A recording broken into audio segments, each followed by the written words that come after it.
साताऱ्यात एक मोठी बातमी आहे। पर्यटन मंत्री शंभूराज देसाई यांच्या साखर कारखान्यामध्ये भीषण आग लागलेली आहे। आगीवर नियंत्रण मिळवण्यात यश आलेलं आहे, मात्र या आगीमध्ये मालमत्तेचं मोठ्या प्रमाणात नुकसान झालंय। साताऱ्याच्या पाटण तालुक्यामधील कारखान्याला भीषण आग लागली।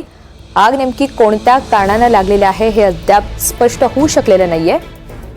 या सगळ्या संदर्भात अधिकची माहिती देण्यासाठी आपल्यासोबत राहुल तपासे आहेत। राहुल, शंभूराज देसाई यांच्या साखर कारखान्यामध्ये भीषण आग लागली, नेमकं कारण काय सांगितलं जात आहे? ऋतुजा, मध्यरात्री ही आग लागलेली आहे। ही आग लागली त्यावेळेला त्या ठिकाणी कोणीच नसल्याचं एकंदरीत सांगितलं जात आहे। ही आग ज्या वेळेला सुरू झाली त्यावेळेला मात्र हिनं काही वेळातच रुद्र रूप धारण केलं आणि ह्या परिसरातील जो काही कोपरा होता तो नवीनच बनवण्यात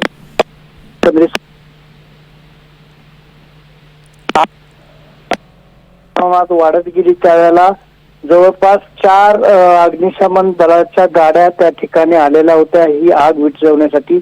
मात्र ही ज्यावेळेला आग आकाशात भिडत होती त्यावेळेला आजूबाजूचे गावातील लोकांनी मोठी गर्दी केलेली होती।